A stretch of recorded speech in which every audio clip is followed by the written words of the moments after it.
vamos a ir contestando, por supuesto.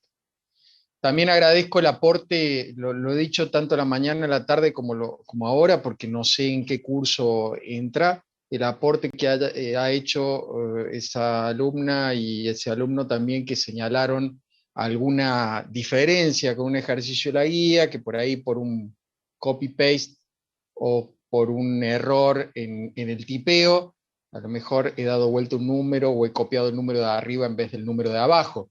Entonces, bueno, he revisado en función de lo que por ahí me comentan y lo he corregido. No obstante, aprovecho entonces para decirles de que en aquellos ejercicios en los que puede haber diferencias con lo que ustedes obtengan, siempre voy a agregar, igual que ustedes pueden ver en la última guía, una nota en la que voy a decir, cuidado que este ejercicio está hecho asumiendo tal cosa. Si usted asume tal otra o lo resuelve de otra forma, puede haber discrepancias o puede haber diferencia en los valores de la tabla. Eso, por ejemplo, está dicho en dos ejercicios de Taylor, en que justamente se podría resolver de dos maneras posibles. Cualquiera de las dos está bien. Entonces uno se pregunta, ¿y cómo van a hacer en el parcial? ¿Cuál de las dos me van a tomar buenas? No se preocupen que vamos a dar ejercicios en el parcial que no admitan esa ambigüedad, que tenga una sola forma de resolverse, por lo tanto no va a existir esa situación en donde, uy, pero yo lo resolví de la otra forma. No, hay algunos ejercicios que admiten más de una forma en su solución, pero nosotros siempre vamos a evaluar y si no, pediremos específicamente una condición que evite esta ambigüedad en la forma de resolver un ejercicio, así que no se preocupen. Pero ténganlo en cuenta sobre todo para el desarrollo que ustedes hagan de las guías de trabajo práctico en su casa. Bueno, sin más preámbulos, vamos a comenzar con la clase de hoy, así si todo sale bien, como pasó a la mañana y a la tarde, terminamos exactamente a las 9:30. Ustedes están viendo acá que vamos a estudiar un tema nuevo, método de Runge-Kutta, desde Runge-Kutta dice primera parte. Bueno, porque lo vamos a dividir en dos, porque es un tema, por un lado, un poco largo quizás, pero más que nada porque yo quiero que ustedes vayan asimilando gradualmente esto que después vamos a usar mucho a lo largo de la materia. No vamos a tener dos clases teóricas juntas, sino que van a tener la clase teórica de hoy, el jueves que viene la práctica, dentro de 15 días la segunda parte de la clase teórica y luego la segunda parte de la clase práctica. Así que lo que vamos a ver hoy va a ser de aplicación directa al jueves que viene en el práctico cuando ustedes lo tengan con la profesora. Así que vamos a aprovechar. Cualquier duda que ustedes tengan, por supuesto, escriben en el chat, pero si hay dudas como más que ustedes requerirían como una reexplicación o algo un poco más detallado o algo que saben que uno se va a explayar demasiado y no se responde puntualmente, les pido que si me tienen un poquito paciencia, al final de la clase yo suelo quedarme unos minutos más para responder esas dudas, y si no, como siempre les digo, aprovechen las clases de consulta que ahí en el aula virtual pueden encontrar el horario fijo que yo doy los jueves a la mañana y a la tarde. Bueno, como corolario de lo visto hasta aquí, de lo que hemos estado estudiando, hemos aprendido que cuando utilizamos métodos numéricos se cometen tanto errores de redondeo como de truncamiento. Fíjense en este gráfico que vemos en la diapositiva, nosotros vemos que los errores de truncamiento y redondeo se suman, y la suma se conoce como error numérico total. Lo dije en los dos cursos anteriores, por favor, si hay recursantes, no confundan este tipo de error, el error numérico total, con el error global de un método, que es algo que vamos a estudiar hoy mismo un poco más adelante. Por eso lo menciono en una misma clase para que ustedes vean el contraste. El error numérico total surge de la suma del error de truncamiento y el error de redondeo. Ambos errores son dependientes el uno del otro. Conforme el error de truncamiento disminuye, ven acá a la izquierda, el error de redondeo aumenta y viceversa, lo ven a la derecha. Determinar cuál es el tamaño justo, el tamaño apropiado de paso, contar con la suficiente cantidad de cifras significativas para que el error numérico total no aumente, que sería esta parte del gráfico en donde tenemos este mínimo, es la mayoría de las veces muy difícil de lograr, es todo un arte, resulta ser todo un desafío. No hay manera sistemática, no hay manera que yo les pueda dar una regla para poder evaluar y conocer a priori el error numérico en todos los problemas. En la mayoría de los casos va a depender de la estimación que haga el ingeniero experimentado. Es por eso que a lo largo de este curso queremos que ustedes desarrollen ese criterio para que a medida que vayan avanzando en su carrera y luego en su vida profesional, ustedes logren tener cierto criterio y experiencia para poder analizar ese tipo de errores, preverlos, evaluarlos de alguna forma. No obstante, les puedo dar algunas reglas básicas que se pueden tener en cuenta para intentar, por supuesto, disminuir o evaluar el error. Por un lado, evitemos la resta de números casi iguales. Ustedes tuvieron una guía de trabajos prácticos, la primera, en donde si lo hicieron el ejercicio, sería bueno que lo hagan. Cuando fueron a hacer una resta, se cancelaron dos números que eran prácticamente iguales y entonces se rompió todo el cálculo y les dio 0. Bueno, ahí tienen este problema que hay que tratar de evitar. Y uno dice, uy, ¿cómo hago para evitar eso? Bueno, tomen más dígitos, por ejemplo, y eviten entonces restar números que se parecen tanto. Ordenar en lo posible las operaciones aritméticas también puede disminuir la incidencia del error. A veces no da lo mismo multiplicar dos valores y luego dividir por un tercero que dividir el primero por ese tercero y luego multiplicar por el segundo. Es decir, a pesar de que matemáticamente diera igual, desde el punto de vista numérico, dependiendo de los números, de las características de esos números, si son grandes, si son pequeños, de los errores que tienen, no da lo mismo el orden de las operaciones y muchas veces es interesante estar atento en el momento de operar, cómo decirle a un programa, por ejemplo, que primero multiplique y luego divida, o primero saque una raíz cuadrada y luego, qué sé yo, decir qué orden le voy a aplicar a las operaciones cuando no hay esa relación de precedencia que se llama en las operaciones matemáticas, que hagan que el error no aumente, al contrario, que pueda disminuir el error. Y por supuesto, usar la serie de Taylor para estimar el error y poder tomar acciones para disminuirlo, controlarlo, considerarlo de alguna forma. La clase pasada, en la teoría, nosotros vimos cómo estimar el error con un polinomio de Taylor. Lo que vamos a estudiar ahora, en esta clase, son los llamados problemas de valor inicial y las soluciones numéricas de las ecuaciones diferenciales que los modelan. En esta primera parte vamos a estudiar los métodos numéricos más sencillos de los Runge-Kutta. Por eso dice ahí de título métodos Runge-Kutta. Vamos a estudiar los más sencillos. Pero antes de poder empezar de lleno a estudiar el método de Runge-Kutta, vamos a hacer algunos repasos, algún repaso de algunos conceptos que ustedes deberían manejar del análisis matemático 2, pero que no está mal que los refresquemos. Por eso, este par de filminas que vienen ahora, ustedes quizás no la tienen, sobre todo aquellos que se bajaron las filminas, porque son muy pavas y son un repaso que no hace a el contenido en sí de la materia.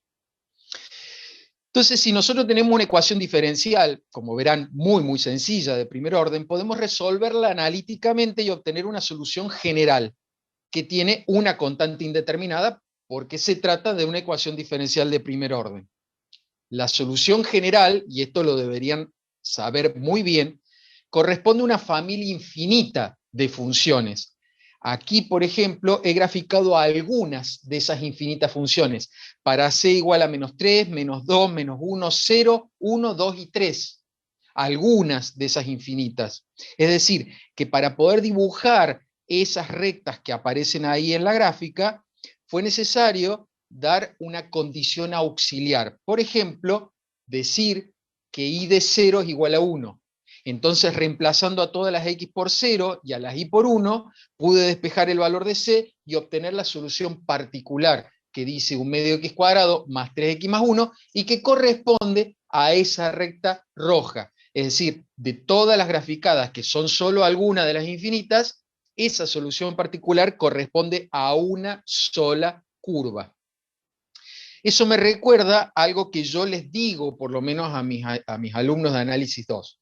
Pues yo les digo, la solución general de una ecuación diferencial en realidad es una representación abstracta de una familia infinita de funciones y no tiene ninguna utilidad ingenieril. Solamente cuando yo tengo un valor auxiliar, una condición auxiliar que me permite de esa solución general obtener una solución particular, es cuando realmente tengo una solución que resuelve el problema que la ecuación diferencial modela. O sea que hasta que yo no tenga una solución particular, la solución general no me sirve para nada, más que para intentar encontrar esa particular si yo tengo la condición auxiliar adecuada. Por eso decimos que, y de repaso también, si una ecuación diferencial es de orden n, vamos a tener n constantes indeterminadas en su solución general. Por ejemplo, en la que están viendo ahí, la solución general de una ecuación diferencial ordinaria de segundo orden homogénea tiene esta forma, donde C1 y C2 son las constantes indeterminadas, e I1 e I2 son soluciones particulares linealmente independientes. ¿Se acuerdan? Por lo tanto, para determinar las dos constantes, la C1 y la C2, necesitamos ¿cuántas condiciones auxiliares? No necesito que me tiren las 20.000 respuestas en el chat, que piensen nada más. Nosotros vamos a necesitar 2, es decir, si tenemos n constantes indeterminadas en una solución, vamos a necesitar n condiciones auxiliares. Si ustedes recuerdan, cuando la profesora o el profesor del práctico en análisis matemático 2 les hacía encontrar la solución particular, les daba condiciones auxiliares para poder encontrar esa solución particular. Si la solución particular debía salir de una ecuación diferencial de segundo orden, les tenía que dar 2. Entonces, podemos dar dos soluciones, condiciones auxiliares para tratar de encontrar la solución particular. Entonces miren cómo de dos formas les puedo dar esas dos condiciones auxiliares. Puedo darle dos condiciones auxiliares que voy a llamar A y B. ¿Qué son A y B? A y B son los valores de la función y en x0 y x1 respectivamente. Es decir, he dado dos valores para la solución en x0 y x1, distintos valores de la variable independiente. O bien, podría darles el valor de A y B, que no son más que el valor de la función en x0 o el valor de la derivada de la función en x0, y eso me estaría diciendo que puedo estar dando dos condiciones auxiliares para el mismo valor de la variable independiente. Observen bien eso, distintos valores de la variable independiente, x0 y x1, mismo valor de la variable independiente, x0, x0. Como se trata de la misma variable independiente, no puedo volver a dar y, tendré que dar y', por ejemplo, o y segunda, si se trata de una ecuación diferencial de segundo orden. Bueno, esto le debería recordar a alguno de los ejercicios que ustedes hicieron en análisis matemático 2. Nosotros vamos a mirar por ahora las dos condiciones auxiliares dadas para dos valores distintos de la variable independiente. Diremos entonces que si todas las condiciones auxiliares se dan para el mismo valor de la variable independiente, se tratará de un problema de valor inicial. Préstenme un segundito de plena atención en este punto. Suelo tomar en los exámenes finales estas definiciones. Les suelo preguntar qué es un problema de valor inicial. Y la mayoría me lo dice bien, pero algunos noto que se aprenden esa definición de memoria sin tener idea qué significa. Entonces me dicen cosas como, si todas las condiciones independientes se especifican para el mismo valor de la variable auxiliar.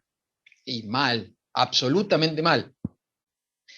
Quiero contarles algo. Yo sé que es difícil la virtualidad, estoy yo para acompañarlos, están las profesoras para acompañarlos, sé que esto es un plomazo, tratamos de hacer todo lo posible para que se aprenda, pero no puedo en un examen final permitir que cualquiera de ustedes me diga, son todas las condiciones auxiliares que se especifican para el mismo valor de la variable auxiliar, me vuelven a repetir. Está mal. O sea, no es que está regular, está mal. Yo te voy a hacer 3 preguntas en un examen final y ya vas con una menos. Y ustedes van a decir, pero qué rígido que es usted, profe, porque qué difícil que es rendir con usted, porque usted quiere que le diga las palabras exactas. No. A ver, si nos entendemos. Yo estoy convencido de que si ustedes entienden perfectamente bien qué significa las palabras que están utilizando, entonces van a utilizar las palabras correctas. Ojo, no necesariamente exactas, las correctas. Tal vez usen sinónimos, tal vez lo digan con sus palabras, pero van a ser correctas. Si las palabras son incorrectas es porque no tienen ni la menor idea de lo que significa lo que me están diciendo, por lo tanto ese tema no lo saben. Así de simple. Es muy, muy simple. Esta materia, van a ver cuando llegue a fin de año, es muy cortito el teórico, pero tienen que saber explicarlo y tienen que saber hablar sobre él. Por eso es muy importante que presten mucha atención y que traten de entender las definiciones y no aprenderlas de memoria porque no sirve para nada. Entonces, voy a darles otra definición más. Si además, en los métodos que nosotros vamos a estudiar, a continuación, por supuesto, vamos a querer estimar el valor de la función en un punto i más 1, usando la información del punto de x y de y en la posición i, en la posición anterior, en cada iteración nosotros vamos a estar usando, quiere decir, información del paso previo para poder estimar el valor de la función en el paso siguiente. ¿Se entiende? Los métodos que vamos a estudiar ahora van a estar usando permanentemente información del paso anterior para estimar el valor de la función en el paso siguiente. Por eso estos métodos se llaman métodos de un paso. Métodos de un paso. ¿Por qué? Porque utilizan el conocimiento, la información del paso anterior para poder estimar el valor del paso siguiente. Esto ya lo hicimos. ¿Cómo que ya lo hicimos? Sí. Cuando nosotros estimamos la velocidad del paracaidista paso a paso, es decir, con cada iteración sacábamos el valor de la iteración anterior para poder estimar el valor de la velocidad en el punto siguiente. Luego nos parábamos ahí y volvíamos a calcular la velocidad en el punto siguiente. O sea, lo hacíamos paso a paso y además partimos de un valor inicial. Claro, porque dijimos que la velocidad inicial del paracaidista era 0. Entonces, fíjense que hemos trabajado con problemas de valor inicial. Sí, el problema del paracaidista es un problema de valor inicial. Y hemos trabajado con métodos de un paso. Sí, el método que utilizamos para resolver el problema del paracaidista es un método de un paso.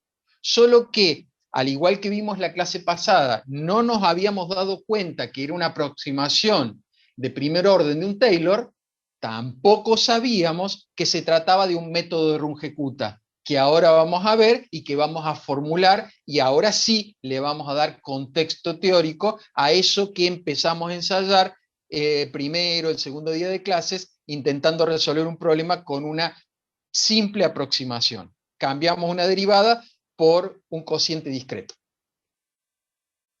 Entonces, para abordar este tema y entender de qué se trata, vamos a comenzar a trabajar con ecuaciones de primer orden, diferenciales de primer orden. De ahora en adelante y por un tiempo más o menos largo, vamos a trabajar solo con ecuaciones diferenciales de primer orden. Más adelante nos vamos a encontrar con la necesidad de resolver otro tipo de ecuaciones diferenciales. Entonces, vamos a arrancar sencillo. Usando de base ecuaciones diferenciales de primer orden, vamos a ir aprendiendo métodos numéricos de solución.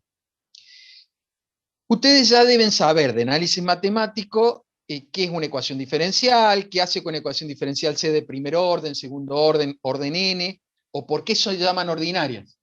Todo eso se los dejo como inquietud para que lo vean ustedes retomando los apuntes de análisis 2. No vamos a hacer hincapié en eso, acá vamos a estudiar métodos. Vamos a dar por sentado que ustedes tienen muy claro todo lo que son ecuaciones diferenciales. Pero podemos recordar que una ecuación diferencial tiene en alguna parte una derivada, por eso se llama ecuación diferencial. En este caso, una derivada de primer orden. ¿Qué representa? Y representa la pendiente de la recta tangente de la curva en un punto de coordenadas x, y. Eso es lo que significa esto. La derivada de y respecto de x es la pendiente de la recta tangente a la curva en un punto de coordenadas x, y. ¿Correcto? Eso es muy importante porque fíjense en el gráfico. En el gráfico, la recta esta, que es tangente a la curva en este punto, tiene una pendiente que se calcula como la derivada valuada en el punto x sub y sub i. Eso es lo que estamos queriendo decir. La pendiente de una recta tangente evaluada en un punto es lo que nosotros llamamos derivada en ese punto. Podemos expresar la ecuación diferencial como una función de dos variables, una variable independiente y una variable dependiente. No son dos variables independientes, es una variable independiente y otra variable dependiente. Eso también lo hicimos en análisis 2. Lo que nosotros vamos a hacer a través de los métodos numéricos que vamos a estudiar es buscar soluciones de esta forma. Las soluciones van a tener esta forma. Mírenla porque la vamos a ver varias veces repetida a lo largo de esta clase. La solución para poder estimar el valor de la función en un punto i más 1 va a usar el valor de la función en la posición i más una phi, ya vamos a ver qué es esta phi, por el paso que hay entre x sub i e x sub i más 1. ¿Qué es esa phi?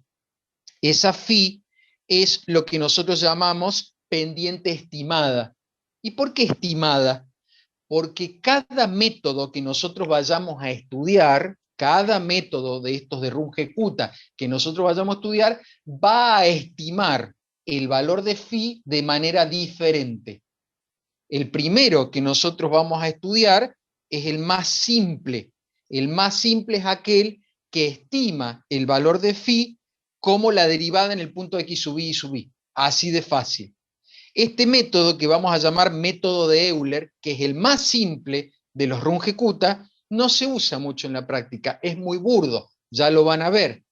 Pero al ser tan simple, es buenísimo para usarlo, para estudiar y entender cómo funcionan los métodos Runge-Kutta, analizar los errores, para poder después decir, bueno, y para métodos más complejos es lo mismo, pero nosotros vamos a estudiar el método simple, no tiene mucho sentido estudiar métodos complejos, y además se utiliza mucho en los métodos numéricos como parte de ellos. Muchos métodos adentro tienen este método de Euler.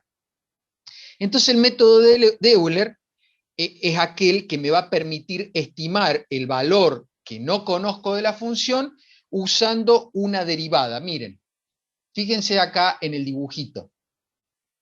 La función en gris no la conozco. Si yo la conociera, tendría la solución de esta ecuación diferencial y yo estoy partiendo de la idea que no tengo la solución de esta ecuación diferencial. Entonces está en gris acá solo con fines didácticos, pero no la conozco. Lo único que conozco es el valor x sub i y sub i. Este es el valor conocido. Este es el valor que la función tiene en x sub i más 1. Este es el valor verdadero, pero no sé que está ahí. Entonces yo trazo una recta tangente a la curva en el punto x sub i y sub i, que es esta que está dibujada acá, y voy a decir, y la voy a seguir, voy a seguir, y cuando llegue a la altura de x sub i más 1, voy a decir que entonces este punto rojo es el valor estimado o la predicción que yo hago del valor de la función en el punto x sub i más 1. Claro, me van a decir ustedes, no tiene nada que ver. El valor verdadero es este y este es el valor que usted estimó tirando una recta tangente. Está bien, es una estimación burda, hay una diferencia importante que nosotros llamamos error. Pero bueno, como estimación vale, como una primera estimación vale. Por eso es que el método que nosotros vamos a estudiar primero, que es el método, el valor predicho, no es dato. El valor dato es X sub I y sub I. Es el único valor dato que ustedes tienen, el valor inicial, exactamente. Con la fórmula, que ya lo vamos a ver cómo se hace, ustedes van a estimar este punto rojo, que es la predicción. Pero la predicción es estimada y se calcula con la fórmula. Y este valor no lo conocen. Está dibujado ahí para que ustedes tomen una idea, pero no se conoce. Jamás vamos a conocer verdaderamente este valor. Si lo conociéramos es porque conocemos la función y no sé qué estamos haciendo, entonces haciendo cálculo numérico. Ya la tendríamos integrada analíticamente. Entonces el valor de phi, ¿se acuerdan que dije en la filmina anterior que el tipo de soluciones que vamos a buscar tenía una phi que era la pendiente estimada? Bueno, el valor de phi, el método de Euler lo va a estimar con la derivada en el punto. A partir de ahora, nosotros le vamos a llamar a la derivada f de x sub i y sub i. ¿Por qué? Porque ya dijimos que la derivada de la función respecto de la variable independiente la vamos a llamar f de xy, donde x es la independiente y la variable y la dependiente. Si yo tuviera la derivada de w respecto de z, sería una f de zw. Z sería la independiente, w sería la dependiente. Siempre la dependiente es la última. Siempre la dependiente es la última. Y la primera va a ser la independiente. Pero en vez de escribir derivada y escribir toda la fórmula, vamos a escribir f de xy. Quiero que ustedes ahora, cada vez que vean f de xy, sepan que se refiere a la derivada de y respecto de x. Entonces, al reemplazar el phi en la fórmula esa que estábamos buscando, tenemos la fórmula del método de Euler. El método de Euler dice que para estimar el valor de la función en i sub i más 1, voy a tomar el valor de la función de i sub i, es decir, el valor de la función en el punto anterior, y le voy a sumar la pendiente de esta recta tangente multiplicada por el paso, para poder tener una idea de justamente esta estimación. Si ustedes hacen este cálculo, encontrarían este valor de i sub i más 1 en x sub i más 1, que representa la estimación o el valor predicho. Vamos a hacer aquí un pequeño paréntesis, porque lo que nosotros queremos es entender qué pasa con este error. Nosotros queremos ver si hay alguna forma de estimarlo, de poder preverlo, para poder trabajar con ese error. Pero antes de hacer eso, vamos a ver cómo funciona este método de Euler para que a ustedes les resulte absolutamente claro de cómo se aplica. Porque en realidad lo que van a hacer ustedes en el práctico el jueves que viene tiene que ver con la aplicación de esto. Es decir, más o menos lo que vamos a hacer a continuación. Entonces vamos a ver cómo funciona. Para ver cómo funciona, en mis épocas yo veía el show de Carlitos Balá, ya denoté la edad que tengo y decía que el movimiento se demuestra andando. Entonces, eso decía Carlitos Balá cuando yo era chico, y la mejor forma de mostrar cómo funciona es con un ejemplo. Entonces, acá tenemos una derivada, una ecuación diferencial que queremos resolver. Esta ecuación diferencial, que es muy, pero muy simple, vamos a tratar de integrarla. En lugar de hacerlo con un método analítico, lo vamos a hacer con un método numérico. En este caso, el método de Euler. ¿Cómo? De 2 a 6. O sea, vamos a ir desde x igual a 2 a x igual a 6. Con un paso h1. O sea que vamos a estimar en 3, en 4, en 5 y recién en 6. Sabiendo que el valor de la función en 2 es igual a 1. Ah, ¿qué me están dando acá? Y me están dando una condición auxiliar. ¿Cómo se llama esta condición auxiliar? Se llama condición inicial. ¿Por qué esta condición auxiliar se llama condición inicial? Porque es la condición, el valor de la función en el x inicial. Como es el valor de la función en el x inicial, esto se conoce como condición inicial. Ah, estamos viendo problemas de valor inicial. Claro, estamos viendo problema de valor inicial. Me dan una condición inicial. O sea que todo lo que conozco es la condición inicial y la ecuación diferencial, que era lo que preguntaba por ahí, si era dato, preguntaba Tomás. Bueno, acá está. Todo lo que conocemos es la ecuación diferencial y el valor inicial. ¿Qué hacemos entonces? Bueno, como esto es muy simple, vamos a integrar analíticamente esta ecuación diferencial. Se hace a variable separable y cualquiera de ustedes puede verificar después de que esta es la solución particular. ¿Cómo obtuve esta solución particular? Bueno, integré, obtuve la solución general y luego usé esta condición inicial para poder sacar el valor de C. Y ahora tengo esta solución particular, que es lo que nosotros llamamos solución analítica exacta. Es la solución que nosotros estamos tomando como exacta. Por supuesto, en la vida real, si tenemos la exacta, ¿para qué vamos a hacer una solución numérica? Esto es con fines didácticos. Ustedes no van a tener que calcular soluciones analíticas exactas. Usando el método de Euler, que yo reproduzco acá al tope de la diapositiva, este es el método de Euler, esta es la fórmula, vamos a tratar de ahora resolver, en vez de analíticamente, vamos a tratar de resolver numéricamente. Ah, pero usted ya la resolvió analíticamente, sí, claro. Si yo reemplazo a x por 6, y hago el cálculo, ya tengo el valor de la función en x igual a 6 y se acabó el problema. Pero vamos a hacer eso de manera numérica, usando el método de Euler. ¿Dónde arrancamos? Y arrancamos en x igual a 2 y vamos a ir hasta x igual a 6. O sea que nosotros vamos a construir una tabla en donde en la primera columna vamos a tener los valores de x sub i, que van, en este caso, de 2 a 6, saltando de a 1. El paso es 1. O sea, 3, 4, 5 y 6. Y en la segunda columna iremos calculando los valores que va tomando la función. Los iremos estimando. ¿Pero a partir de qué? Y a partir de un valor inicial, de una condición inicial. ¿Y de dónde sacaste esta condición? Y la saqué de los datos del problema. Me dijeron que y en x igual a 2, y en x igual a 2 es igual a 1. Esa es la condición inicial. O sea que la primer fila siempre la vamos a tener rellena. ¿Por qué? Porque es dato. La primera fila es dato. En el paracaidista, y sabíamos que la velocidad en t igual a 0 era 0, era dato. Entonces, siempre vamos a poder sacar los datos del problema. Entonces, lo que vamos a hacer es llamarle i latina a la primera fila para hacer referencia a todos los valores que están en esa fila, que en este caso es la fila inicial, la que es dato. Y le vamos a llamar i más 1 a la fila siguiente. Nosotros sabemos cuánto vale x sub i más 1. Sí, vale 3, porque era sumar h1 a 2. Por eso podemos saber cuánto vale x sub i más 1. Pero ¿sabemos cuánto vale i en i sub i más 1? No, no lo sabemos, solo que usemos la fórmula de Euler para estimarlo.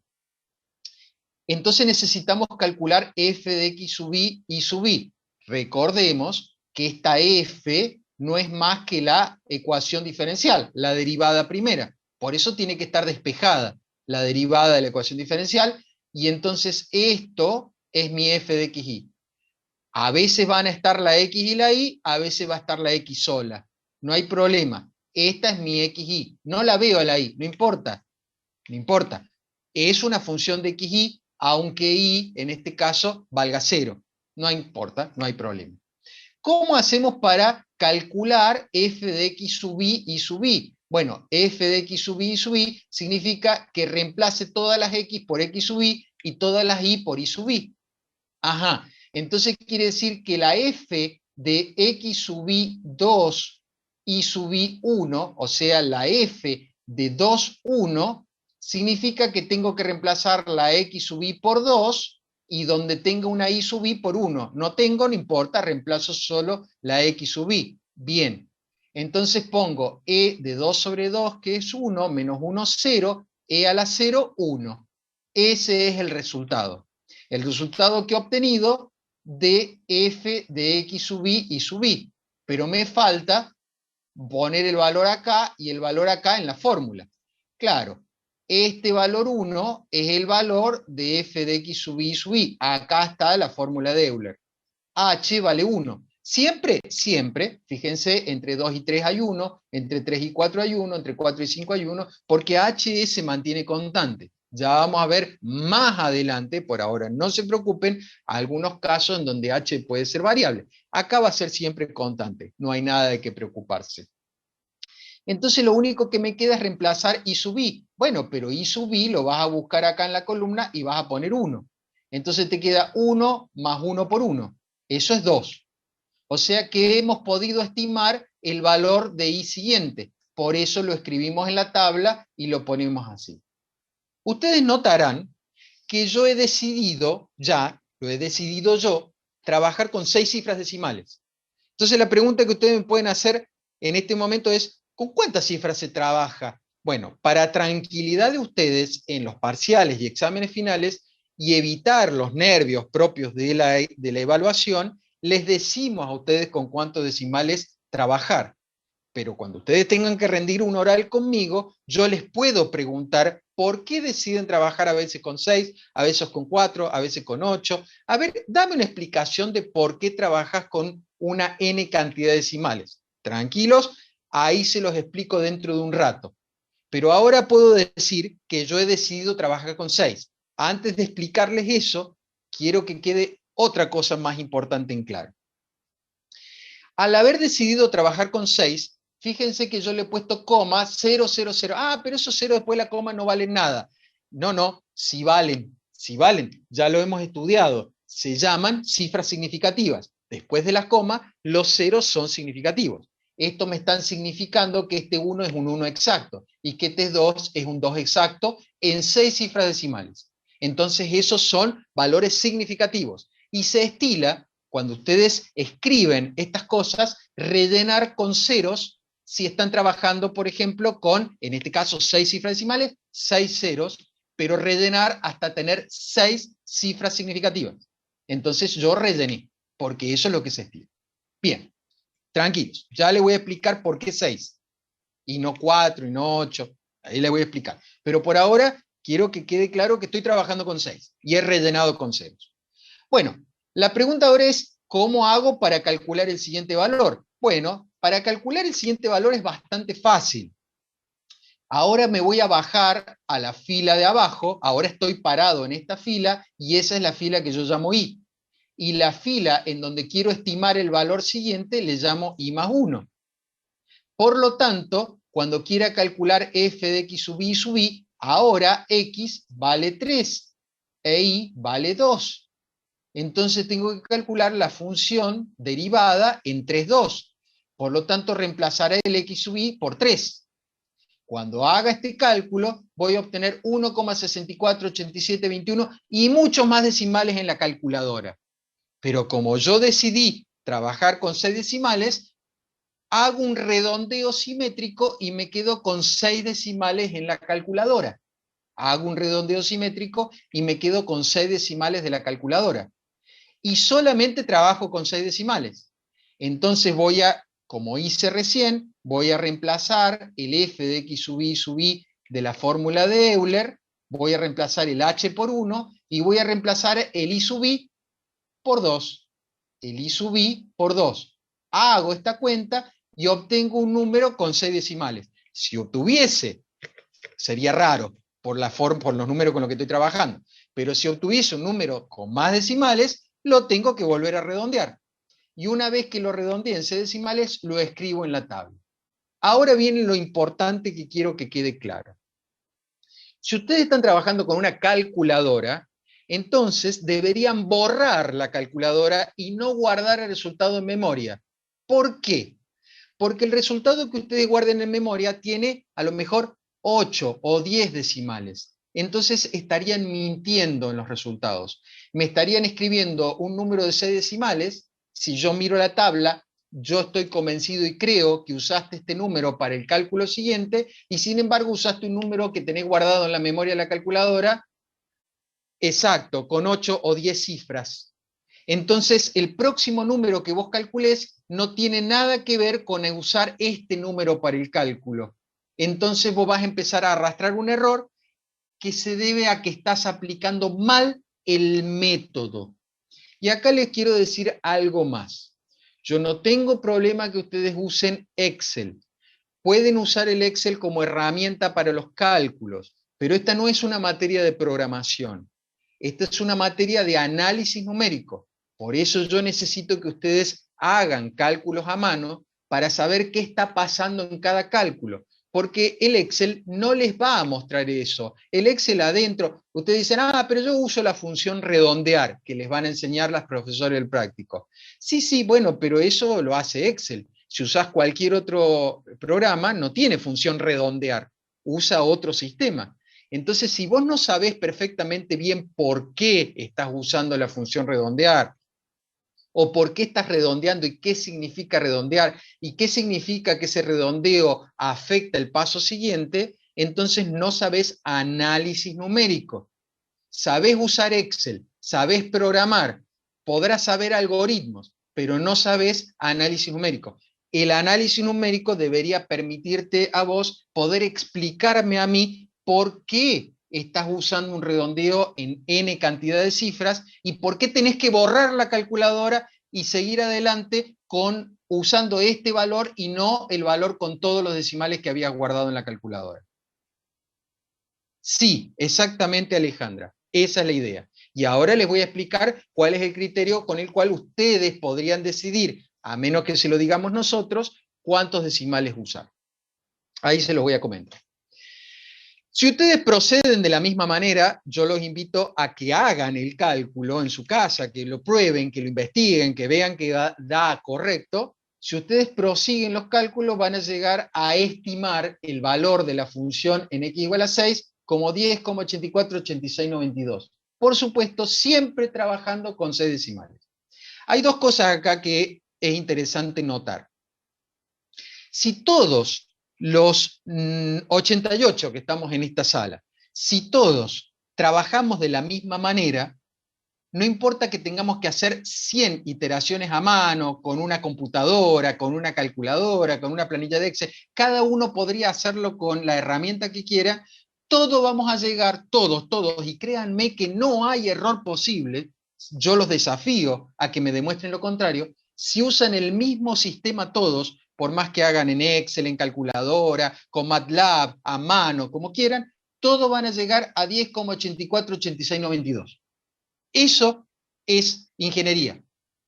Pero si cada uno se le ocurre redondear como quieren, le dejan redondear a Excel, le dejan redondear a MATLAB, usan todos los decimales de Excel, usan los decimales de la calculadora, usan algunas veces 8 decimales, otras veces 5, otras veces 4, entonces todos vamos a llegar a números diferentes. Eso no es ingeniería, eso es un mamarracho. No puede ser que 88 personas que trabajan en un problema de ingeniería lleguen a 88 resultados diferentes porque cada uno hizo lo que quiso o utilizó el método como quiso. No, no puede ser.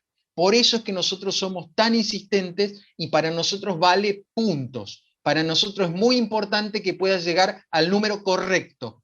Al número correcto. No admitimos más que 1 o 2, dependiendo del tipo de ejercicio, diferencias en la última cifra, como diciendo, bueno, te voy a dejar porque hiciste un redondeo mal. Pero en realidad, si hacen todos los cálculos perfectos, los 88, no importa que usen Excel, calculadora, lo que sea, llegaríamos al mismo valor si procedemos todos de la misma manera. Y en eso no hay ninguna, ¿cómo se dice?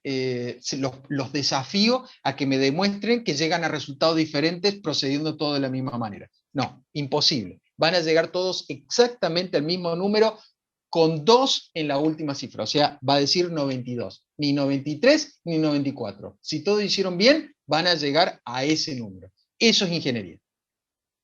Ahora les cuento por qué 6 decimales. Bueno, 6 decimales en este caso porque decidí 6 decimales. Pero en la vida real, si yo quiero medir el largo de una habitación, por ejemplo, con decir que el largo mide 3,40 es suficiente. ¿Para qué quiero decir que mide 3,40, 72, 28, 54? ¿Por qué quiero 6 decimales después de la coma si no tienen ninguna utilidad física ni para nada? No sirve para nada tal precisión en la medición. Es suficiente con tener 2 decimales. Entonces va a decir, ah, ya está. Ahora, claro, depende del problema la cantidad de decimales con los que voy a trabajar. Sí, pero ahí viene el problema. Si yo quiero dar un resultado con 2 decimales buenos, entonces tengo que trabajar en todos mis cálculos con 4. ¿Cómo es eso? Claro, porque yo tengo que trabajar con una cantidad de decimales que me permita resguardar los buenos, porque como verán ustedes, por culpa de los redondeos y los truncamientos que el método impone, se van ensuciando la última cifra y a veces se ensucia la penúltima. Entonces, una forma de resguardar, de proteger los números que no quiero que se ensucien, es poner un par de cifras extras, tipo escudo, como para que se ensucien esas y no se ensucien las que yo quiero. Entonces, en un examen final, y esa es una respuesta de un futuro ingeniero, yo le podría decir, bueno, si están midiendo un dormitorio, por ejemplo, ¿qué cantidad de decimales ustedes crean que sería razonable? Van a decir, dos decimales razonables. Entonces, si usted estarías utilizando un método numérico, ¿con cuántos decimales trabajarías? Con 2. No, mal. Mal te voy a decir. ¿Cómo mal? Sí, tendría que trabajar con más, porque si no estarías enchastrando los 2 decimales que decís que querés que sean buenos. ¿Se entiende? Y si estoy trabajando con números muy chiquititos, y mirá, si está trabajando con números del tipo 0,00006, y yo no usaría 7 decimales u 8, usaría 10, usaría 12. ¿Por qué tantos? Por el problema que tiene la resta de números muy pareciditos. Si los números son muy chiquititos, corro el riesgo de que se me rompa todo el método, que se me cancele todo el método, porque estoy siendo muy amarrete con los decimales. Entonces, si son números muy chiquititos, mejor trabajar con muchos para que entonces no tenga el problema de cancelar cifras que son muy parecidas.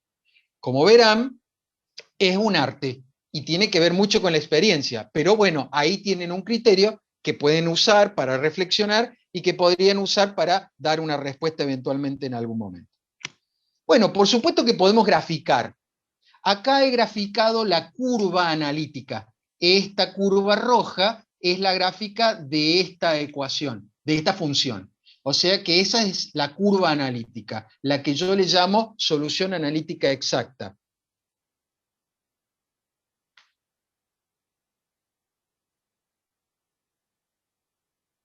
Claro, si vos querés tener 2 cifras decimales buenas, trabaja con 4 cifras decimales para no enchastrar las 2 buenas. Esa es la idea. Sí, vas a trabajar en todos tus cálculos con 4, por lo menos, para no enchastrar las 2 buenas. Esa es la idea. Ustedes siempre trabajen con 2 cifras más para no enchastrar las buenas. Si quieren 4 buenas, trabajen con 6 para no enchastrar las 4 buenas. Esa sería la idea. Bueno, esta solución me alegro. Esta solución es la solución analítica exacta. ¿Puedo graficar lo que he hecho con Euler? Sí, pero lo que voy a graficar son puntos. Yo voy a graficar cuánto vale en 2, 1, o sea, grafico el punto 2, 1. 3, 2, 3, 2. 4, 3,64, 4, 3,64. O sea que en realidad la gráfica del método de Euler son los puntos azules. Puntos que coinciden todos en el primero, claro, porque es la condición inicial y es la misma condición que yo usé para esta solución particular. Lógico que tiene que coincidir, siempre van a coincidir. Pero lo que quiero que vean es que a medida que yo voy iterando cada vez más, la solución numérica aproximada se aleja de la solución analítica exacta.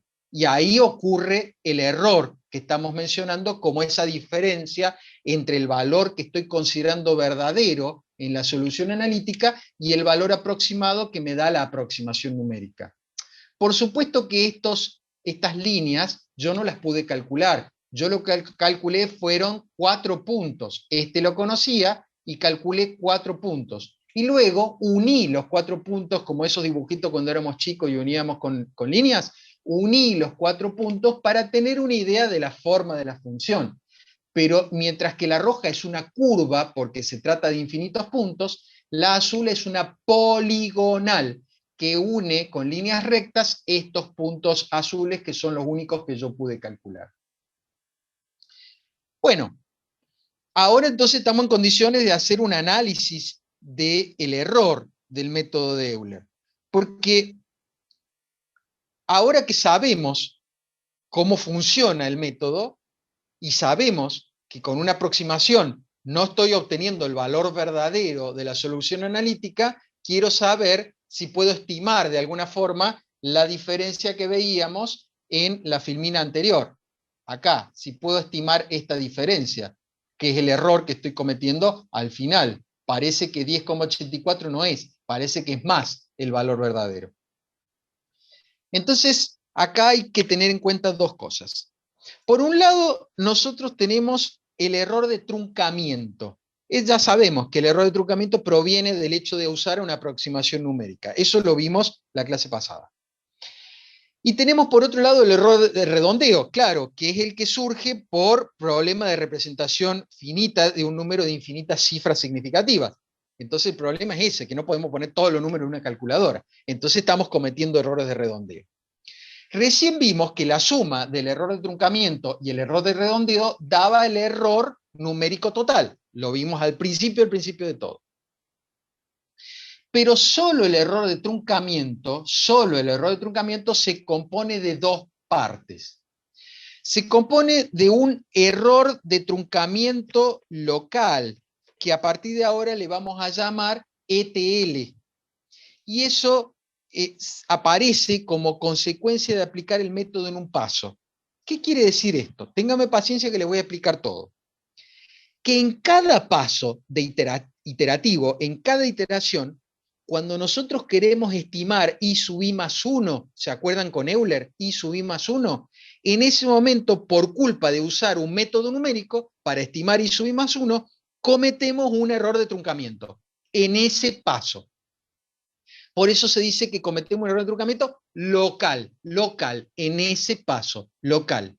Ahora, cuando vamos a hacer el siguiente paso para estimar el siguiente valor de I sub I más 1, como estamos utilizando un método numérico para hacer la aproximación, el método de Euler, volvemos a cometer un error de truncamiento en el segundo paso. Y en el tercer paso, volvemos a cometer un error de truncamiento.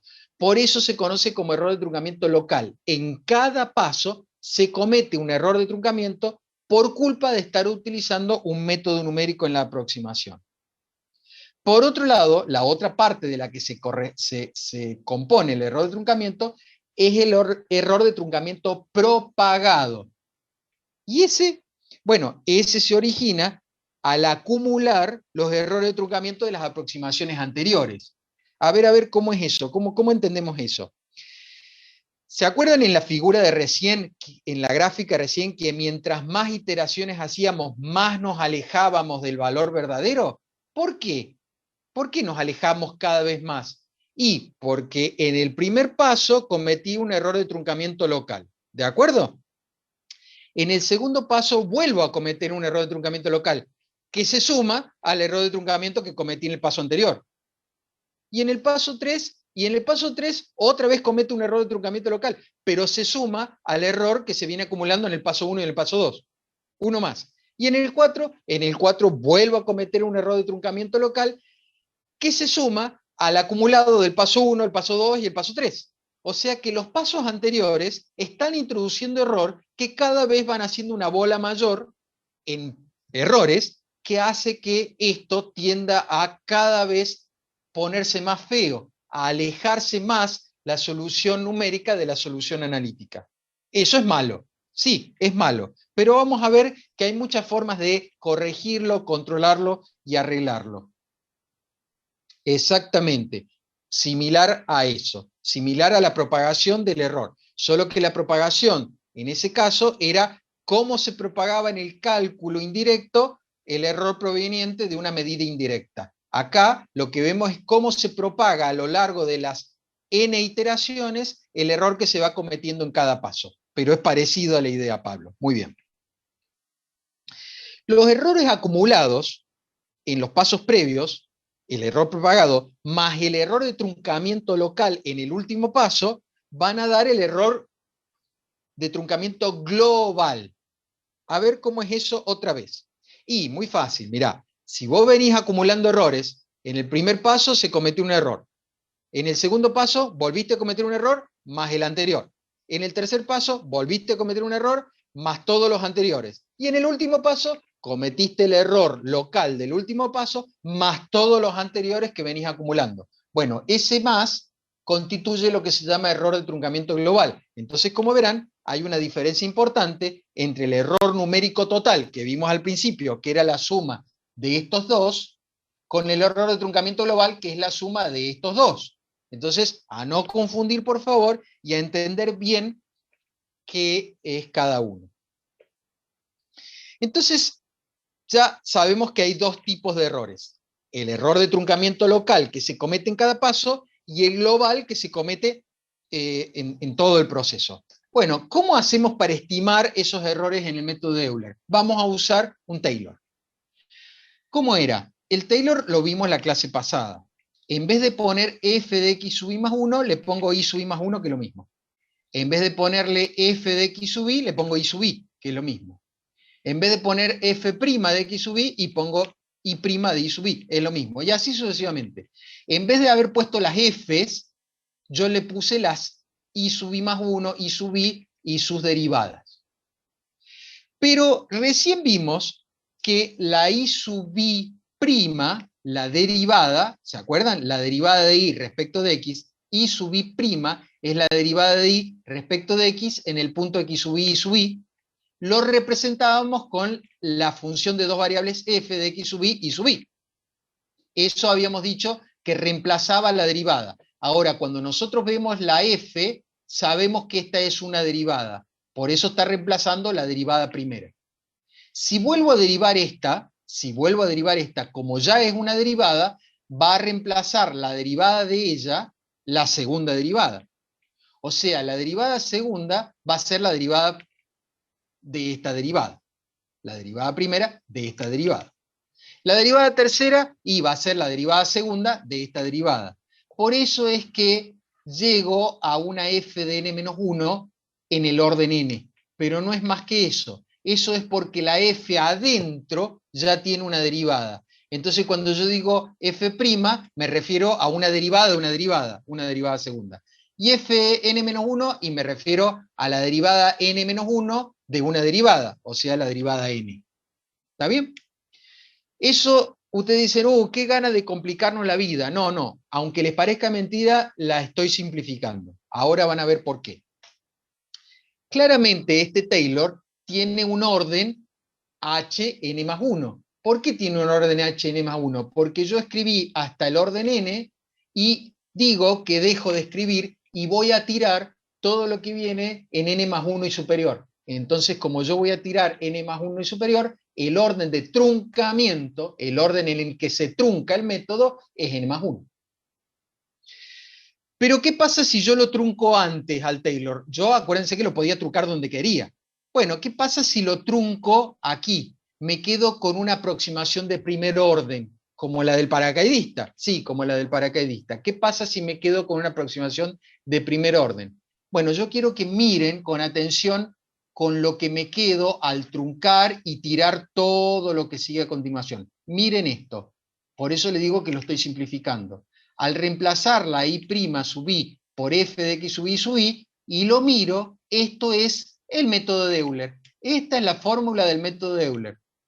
Ah, entonces Euler es una aproximación de primer orden de Taylor. Sí, suele ser pregunta. Suele ser pregunta. ¿Cómo es eso? Claro, una aproximación de primer orden del Taylor es un Euler. Es un Euler, el método más simple de los métodos de Runge-Kutta. Ajá. Entonces, para obtener este Euler, corté acá, trunqué y tiré todo lo demás. Entonces, el error de truncamiento local verdadero es todo lo que tiré. Todo lo que tiré. Los infinitos términos que tiré es el error de truncamiento local verdadero. Claro, porque si yo calculo los infinitos términos, voy a tener error verdadero. Pero la clase pasada vimos que eso era imposible, no podíamos calcular infinitos términos. Nos contentábamos por tomar como una buena aproximación, ¿se acuerdan? El primer término de toda esa infinita serie. Entonces le voy a llamar error de truncamiento local aproximado al uso del primer término. Quizá alguno de ustedes esté pensando que me equivoqué en esta filmina. que debería haber puesto aproximado, no igual, que acá tendría que haber puesto el simbolito ese de aproximado. No, porque en realidad le cambié el nombre. Este dice verdadero, correcto, y este dice aproximado. El aproximado es igual a esto. O sea, no estoy haciendo una aproximación del verdadero, sino que le estoy llamando error de truncamiento aproximado a este.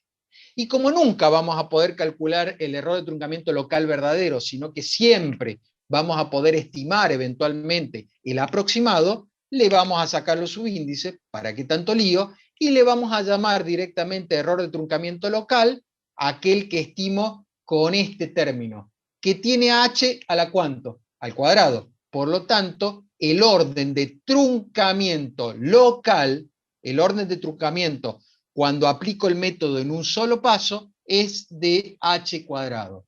Ese es el error de truncamiento del método localmente, cuando lo aplico en un solo paso. Bien, buenísimo. ¿Ya sabemos de dónde sacar el error de truncamiento local? Sí, usa un Taylor, toma una aproximación de primer orden, trunca, y fíjate qué es lo que truncaste. Y trunqué de la derivada segunda para arriba. Bueno, listo, entonces el error de truncamiento local es de orden h cuadrado. Buenísimo, listo. ¿Y cómo sacamos, de dónde sacamos el error global? ¿Cómo hacemos el error global? Bueno, esto no lo explica Chapra, pero yo se lo voy a explicar de esta forma muy simple para que lo entiendan. El error de truncamiento global, ¿qué era? Era la suma del último error de truncamiento local más todos los errores de truncamientos locales previos. Era el acumulado, ¿se acuerdan? ¿Eso qué quiere decir? Eso quiere decir que si yo quiero ir desde x0 a xn con un solo paso, presten mucha atención a lo que digo, con un solo paso, en un solo salto, quiere decir de que voy a cometer un solo error de truncamiento. Claro, porque voy a hacer una sola iteración. Si voy de x0 a xn con h igual a 1, supónganse en un solo paso, entonces hago una sola iteración. H igual a 1, una sola iteración. Ahora, si yo divido el h en 2, o sea, tomo h un medio, 0,5, un medio, si tomo h igual a un medio, a la mitad, ¿cuántas iteraciones tengo que hacer para ir de x0 a xn? Y 2. Una, 2.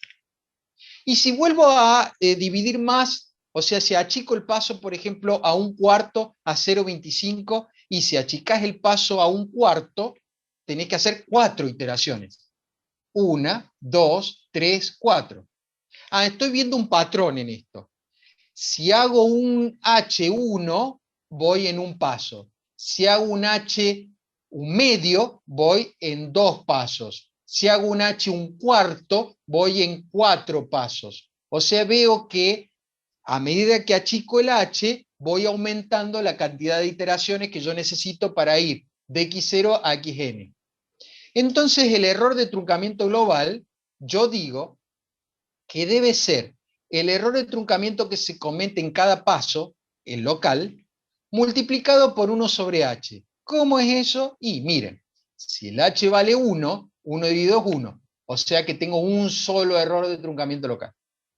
Si h es un medio, 1 sobre un medio es 2. O sea que tengo 2 veces 2 errores de truncamiento locales. Si h es un cuarto, 1 sobre un cuarto es 4, o sea, tengo 4 veces el error de truncamiento local. 1, 2, 3, 4 errores de truncamiento local. Es buenísima, la fórmula anda bien. Perfecto. Entonces yo puedo decir que el error de truncamiento global es aproximadamente multiplicar la cantidad de iteraciones el error de truncamiento local. Pero ¿cuánto era el orden del error de truncamiento local? Y recién lo vimos. Era h cuadrado. Y también vimos la clase pasada que si yo lo dividía todo por h, podía simplificar una de las h de arriba con la h de abajo. Y entonces esto me queda OH. Eso es muy importante porque acá hay 3 cosas interesantísimas que decir en este punto. Que el error de truncamiento global, el acumulado, el total de un método, siempre tiene un orden menor, siempre, siempre, siempre, siempre, recuerden eso, siempre, siempre es un orden menor al local.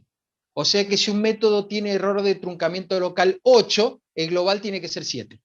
Si un método tiene error de truncamiento local 256, el global tiene que ser 255. Es decir, siempre es uno menos que el local. Eso es un resultado muy importante que lo extraemos de este análisis. El segundo resultado interesante a notar es que el error de truncamiento global es el que más importa. ¿Por qué es el que más importa? Y porque en realidad a mí me importa saber cuál es el error en definitiva que voy a cometer al final de todo. ¿Qué me importa si en cada iteración me equivoco en 2, si en todo el problema me equivoqué en 18? O sea, yo quiero saber el global, yo quiero saber el error de truncamiento acumulado más el último. O sea, yo quiero saber todos los errores que se cometieron en la aplicación del método. Por eso siempre voy a ver el global. Por eso cuando uno dice, el error de Euler es H, uno hace referencia al global, no está pensando en el local. Entonces, a partir de ahora, cuando yo les diga, este método tiene un error de orden H, ustedes saben que me estoy refiriendo al global. Si le digo, este método tiene un error de orden 20, ustedes saben que me estoy refiriendo al global. ¿Y para qué sirven los órdenes de error? Para comparar métodos. ¿Por qué para comparar métodos? Y porque ya vimos la clase pasada que para nosotros era mejor que el orden fuese más grande. ¿Cómo es eso que el orden fuese más grande? Sí, ¿se acuerdan cuando nosotros hicimos diferenciación numérica y dijimos que las centradas eran de orden h cuadrado, mientras que hacia adelante y hacia atrás eran de orden h, y dijimos que era mejor la centrada porque era más exacta?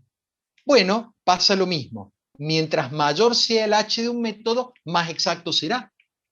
Por lo tanto, a mí me interesan métodos con un h grande. De hecho, van a ver que en la vida real se utilizan métodos de h4 para arriba. No se utilizan métodos como este de Euler, tan pobrecito y tan burdo que tiene un error h, feíto, feíto. O sea, realmente lo vimos recién. Se desprende mucho del valor verdadero con unas pocas iteraciones. ¿Por qué feíto? Porque tiene un orden feíto de truncamiento global. Y la otra cosa interesante que mencionamos es que Euler, por tener un error de truncamiento global de orden h, significa que si yo quiero disminuir el error a la mitad, tendré que disminuir el paso a la mitad. Y si quiero disminuirlo a la cuarta parte, tendré que disminuir el paso a la cuarta parte, porque es lineal, de orden h, es lineal, es directamente lineal. A la mitad, a la mitad. A la cuarta parte. No tengo otra. El problema que si yo quiero disminuir a la cuarta parte el error, que no es nada grave, necesito disminuir a la cuarta parte el paso, con lo cual se me multiplica por 4 la cantidad de iteraciones que tengo que hacer.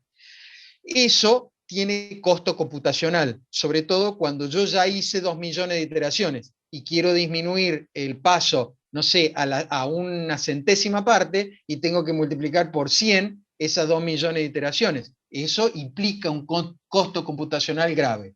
Por eso es que no es muy interesante el método de Euler para usarlo así nomás para obtener un resultado. Acá podemos ver en esta diapositiva de manera muy sencilla el efecto que tiene el reducir el paso a la mitad. Lo vemos, miren. Esta tabla es la tabla que ya calculamos con paso 1. Y esta otra que puse al lado, que pegué al lado, la calculé con paso 0,5. Pero ¿cómo hice? Y lo hice aparte. Calculé a partir de 2, de 2 a 2,5, de 2,5 a 3, de 3 a 3,5, de 3,5 a 4, y así sucesivamente. Tuve que agregar más iteraciones. Una vez que hice esas iteraciones, o sea, hice 8 estimaciones en vez de 4 con esta tabla, copié solamente aquellas que eran comparables, la que correspondía a 3, a 4, a 5 y a 6. Esta es inicial en todos los casos, por lo tanto siempre va a ser la misma. Ahora que hice eso, lo que hice en el gráfico fue dibujar para paso 0,5. Y esa es la poligonal gris. Como verán, claramente está a mitad de camino entre la poligonal azul y la curva roja, que es la que yo estoy considerando como verdadera. O sea que al disminuir el paso a la mitad, he disminuido el error a la mitad, me he acercado a la mitad a la curva verdadera, con lo cual se demuestra de una manera explícita lo que nosotros hemos analizado y hemos elucubrado con esos análisis que hicimos del error de truncamiento local y global del método de Euler. Más aún todavía, el valor de la función, sí, claro, estaría 10 veces más cerca, 10 veces más cerca, 0,1, 10 veces más cerca que en 1. Acá estaría, por ejemplo, por acá, por donde estoy tirando, esa es el dibujito. O sea, sí, pero tenés que hacer 40 iteraciones contra 4 que habías hecho con paso 1. Si yo quiero calcular el valor en x sub i igual a 6, usando la fórmula analítica, ¿se acuerdan? La que yo consideraba la fórmula verdadera, la exacta, obtengo como resultado 13,778112 y en realidad muchos más decimales. Pero yo decidí trabajar con 6, entonces redondeé en 6. Este valor es aproximado. Otra vez, lo dije, pero lo vuelvo a repetir. Una solución exacta es la solución que proviene de un método analítico, pero no todos los números que se obtengan de una solución exacta van a ser exactos. Muchos de ellos, como es el caso este, van a ser aproximados. No siempre de una solución exacta obtengo un valor exacto. Muchas veces, la mayoría de las veces, también obtengo un valor aproximado. Pero este valor aproximado de 13, es el mejorcito que puedo tener. ¿Por qué es el mejorcito? Y porque salió de la solución exacta.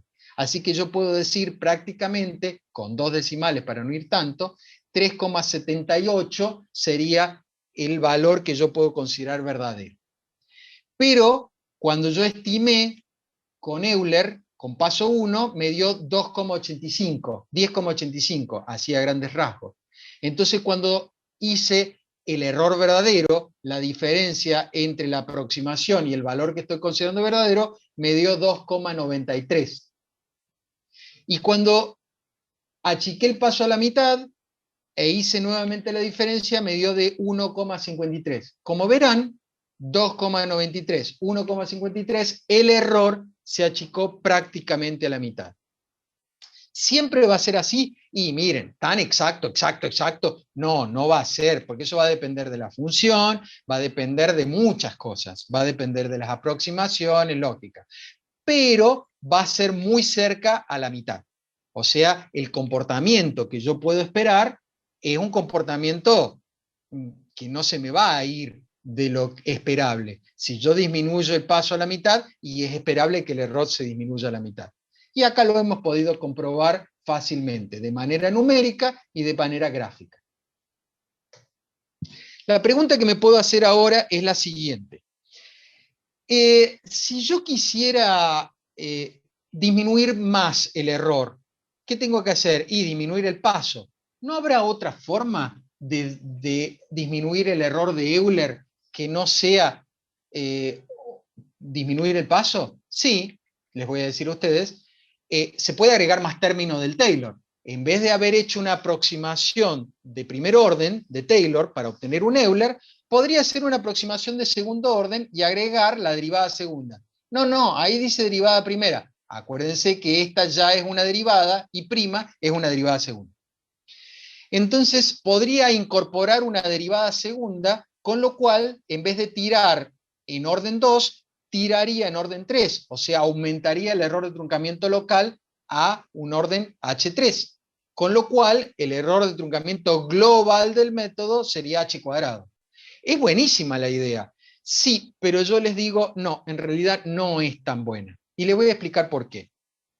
Era buena la idea de agregar más términos a la serie de Taylor, pero ustedes se acuerdan de esos ejercicios malditos que le hacíamos hacer en análisis 1, en donde calcular la derivada primera y más o menos se podía hacer, pero cuando tenían que, en algunos ejercicios, calcular la derivada segunda de esa derivada primera que habían calculado, a veces les llevaba 2 o 3 renglones.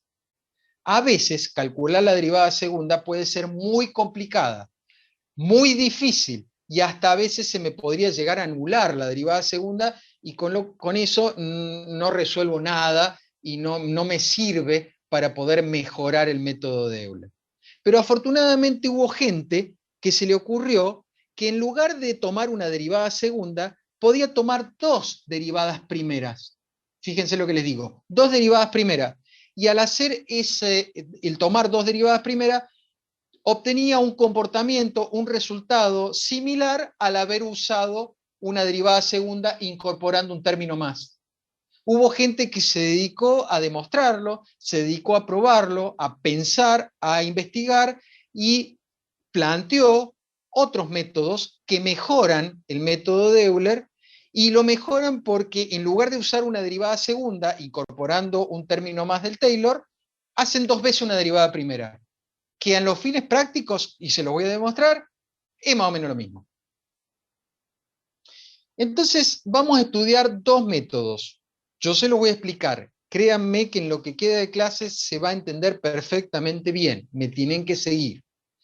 En la clase práctica del jueves que viene, la profesora va a hacer un ejercicio que yo les voy a subir previo a la clase del jueves, resuelto con Euler. O sea, yo voy a hacer un ejercicio paso a paso y explicado como si yo estuviera hablando, escrito en un PDF, como si yo estuviera hablando, el paso a paso del ejercicio resuelto con Euler, para que no quede ninguna duda más de Euler. Y la profesora, en el práctico, va a usar el mismo ejercicio y lo va a calcular con estos dos métodos que vamos a ver ahora para que lo puedan comparar. El primero de estos dos métodos novedosos que mejoran Euler se llama método de Eun. En principio yo les puedo decir que el método de Eun consiste en tratar de estimar el valor en x sub i más 1, el de y sub i más 1, el que no conozco, este es el verdadero, pero yo voy a tratar de estimar este valor verdadero, ¿cómo? Usando un promedio. Ya les voy a explicar todo, no se preocupen. Un promedio entre la derivada al principio del intervalo y la derivada al final del intervalo. O sea, yo lo que voy a tratar de promediar es dos pendientes. La pendiente en x sub i y sub i, que yo la puedo calcular porque tengo la ecuación diferencial y tengo el valor inicial como valor conocido. Y la pendiente al final del intervalo, en x sub i más 1, caramba, no sé cuánto vale i más 1, i de i sub i más 1, perdón. No lo conozco, este número no lo puedo conocer porque no conozco el valor verdadero. Yo conozco x sub i y sub i, que es el valor inicial, pero no puedo calcular la derivada al final del intervalo porque no tengo el valor de i sub i. ¿Y qué lo voy a inventar? El valor de x sub i más 1 lo podés tener, y sí, porque si el paso es 1 y el valor de x sub i es 8, entonces x sub i más 1 es 9. Ese es fácil de obtener. Pero ¿cómo obtengo el valor de la función en 9?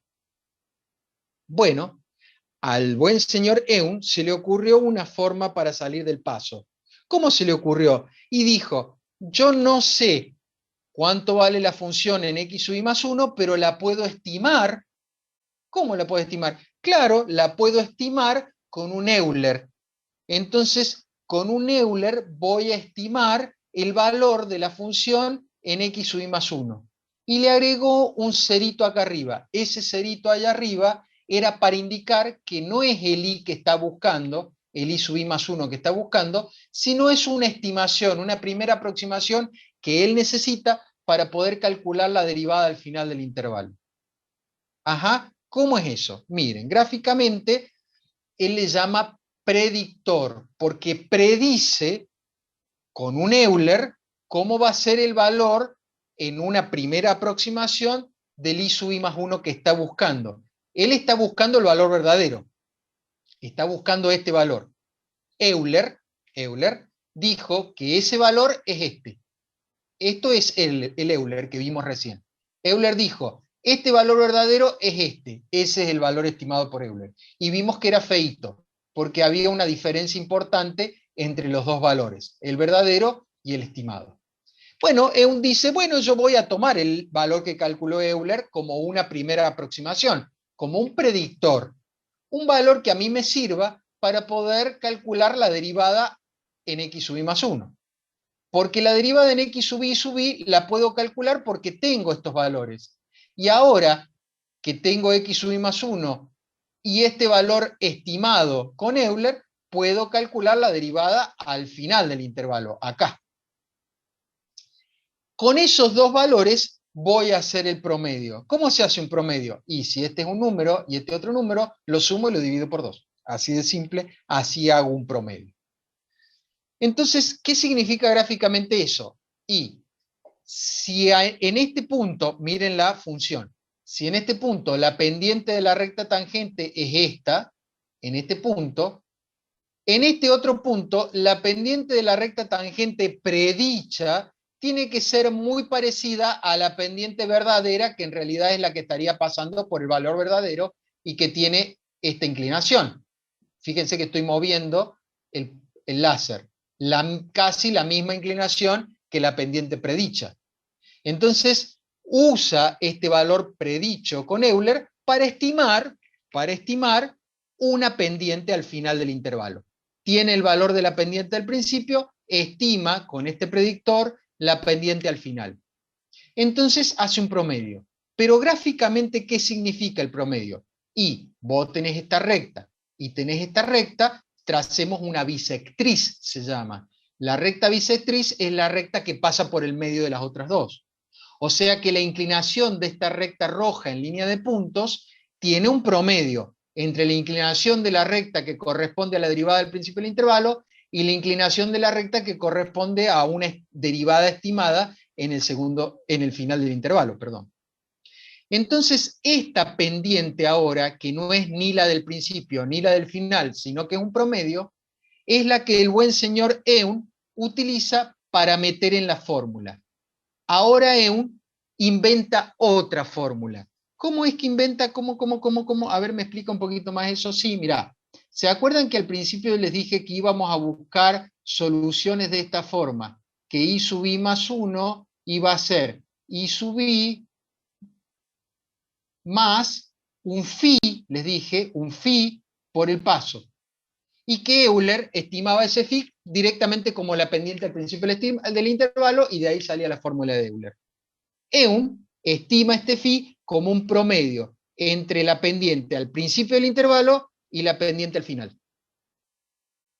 Entonces, como lo mete en esta fórmula, lo que está haciendo es traerse, miren, ven que no cambia la pendiente, traerse esa recta al inicio, al valor inicial. Eso es lo que hace esta fórmula. Esta fórmula se trae esa pendiente que representa el promedio de la pendiente al principio y al final al punto inicial. Y ahora usa esa pendiente para estimar. Miren el valor rojo, ahora qué tan cerca está del valor verdadero.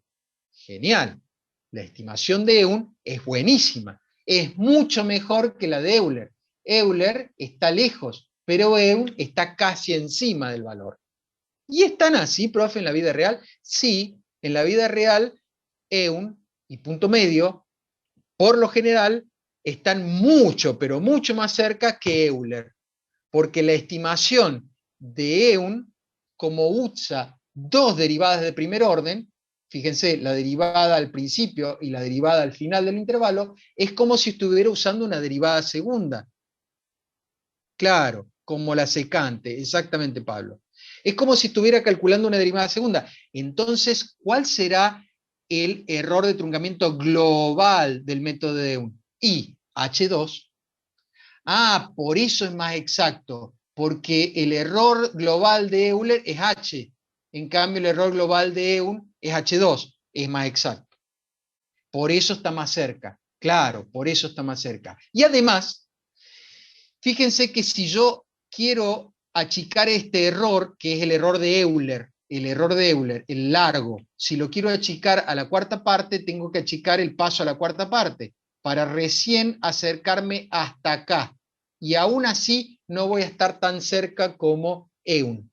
Pero si yo achico el paso con Eun, estoy todavía 16 veces más cerca. ¿Cómo 16 veces más cerca? Y porque si lo achico a la cuarta parte, como va como h al cuadrado, entonces lo achico 16 veces al error.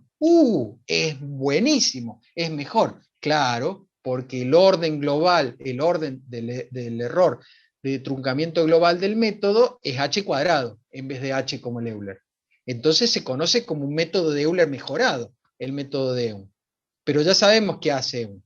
Estima el valor de la pendiente y a ese valor le llama corrector. ¿Por qué corrector? Porque corrige con la segunda fórmula la predicción que hizo con la primera de Euler. Por eso es que en esta filmina, que en realidad está dicho todo lo que acabo de decir, voy a resaltar solo eso, que el método de Eun tiene dos fórmulas. Una fórmula predictor, que es la predicción de ese valor con Euler, y una fórmula corrector, que corrige la predicción anterior, tomando el promedio con el valor de la pendiente al principio y al final del intervalo. Muy fácil, esto es casi que usen la fórmula y sale, pero las profesoras del práctico lo van a mostrar y se los van a enseñar. Yo aconsejo siempre tener papel y lápiz a mano, Excel y todas las cosas para que ustedes lo vayan probando. Veamos el segundo método. Si entendimos el de Eun, el segundo método es re fácil, porque el principio es más o menos el mismo. El segundo método se conoce como método de punto medio. ¿Por qué? Porque punto medio dice, no, yo no voy a calcular, no voy a estimar el valor de I sub I más 1 como un promedio entre la derivada al principio y al final del intervalo. Lo que yo voy a hacer es otra cosa. Voy a sacar la derivada a la mitad. Voy a sacar la derivada a la mitad. Y con esa derivada a mitad del intervalo voy a hacer la estimación. Así directamente. O sea, voy a calcular una f de x sub i más un medio, o sea, x sub i más un medio, acá a la mitad, y sub i más un medio, el valor de la función en este punto. Ah, pero el valor de la función en este punto no lo conoces. No, no lo conozco. No lo conozco porque si lo conociera, conocería la función y está todo dicho. ¿Y cómo hago? ¿Por qué no hacemos el mismo truco? Si no lo conoces, estimalo. ¿Cómo? Y con Euler. Si no lo conoces, estimalo con Euler. ¿Y cómo hago para estimar el valor a mitad del intervalo? Y si para estimar el valor al final del intervalo multiplicabas por h, para estimar el valor a mitad del intervalo multiplica por h sobre 2. Así de simple. Ah, por eso, fíjense, en vez de ir con la pendiente hasta el final, que era llegar hasta ahí, este era el valor que usó como predictor Eun, que era el valor estimado de Euler, usa uno a mitad de camino. Miren, este azul que está acá, uno a mitad de camino. Ese a mitad del camino es el predictor ahora de punto medio. ¿Y ahora qué hace? Que ahora es muy fácil. Como ya tengo x sub i más un medio y tengo y sub i más un medio porque lo predije con Euler, lo voy a meter en la ecuación diferencial, para calcular esta pendiente. Y con esa pendiente, es lo que está acá en la fórmula, ese es el phi de punto medio, con esa pendiente, con la pendiente a mitad del intervalo, que es la del punto rojo, que ustedes ven acá, que se parece bastante a la pendiente de la función a la mitad del intervalo, entonces la voy a arrastrar, voy a hacer lo mismo que hizo Eun, la voy a arrastrar al valor inicial, y con esa y esta fórmula voy a corregir la primer predicción, que fue este punto azul. Entonces la corrección, miren, quedó bastante buena también. Y sí, ¿por qué quedó bastante buena? Y porque también es un método de segundo orden. Fíjense, calculó dos derivadas. La derivada que usé para estimar esto, y una vez que estimé esto, la derivada que usé para meter en la segunda fórmula y sacar entonces el corrector. Dos derivadas de primer orden. Es como si hubiese hecho una derivada de segundo. Por lo tanto, el error de truncamiento global del método también es h cuadrado. Y acá, entonces, uno puede decir, también tiene su corrector y su predictor, igual que un, pero acá hay una cosa muy importante que les digo, y con esto termino, me he pasado un minuto la clase de hoy. Fíjense, tienen que darme igual Eun y punto medio como valor si los dos métodos son del mismo orden. No, no tienen por qué. ¿Pero por qué si son del mismo orden? Porque son dos métodos distintos. Como son dos métodos distintos, no tienen por qué darte igual. De hecho, este daba por debajo en el gráfico, y en el gráfico el otro, ahí está, da por arriba. Es como que uno da por exceso y el otro da por defecto. Muy cerquita los dos, pero no tienen por qué ser iguales. Entonces tienen que ser pareciditos. So. ¿Por qué so? ¿Qué quiere decir so? Y quiere decir sí y no al mismo tiempo. Porque la mayoría de las veces va a ser parecidito, pero no siempre es así. Van a haber ejercicios en el práctico que me van a decir, pero profe, usted está calculando con punto medio y con EUN, que son dos métodos de segundo orden, de error de truncamiento global de segundo orden. Y le dan tan distintos los valores, sí, en algunos casos pueden ser bastante distintos.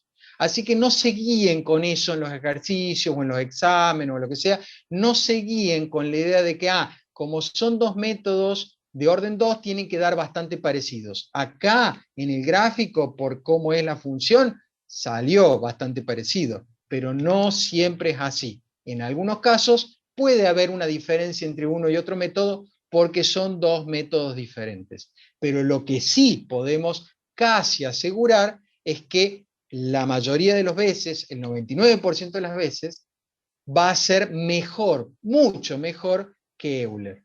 ¿Y por qué 99 y no 100? Y porque hay algunas funciones que dan casi igual con Euler, con EUN o punto medio. También van a ver algunos de esos ejemplos en el práctico. Alguna función que es muy bonita, muy lineal, muy suave, dan iguales los tres métodos prácticamente porque no se separan en la cantidad de iteraciones del valor verdadero.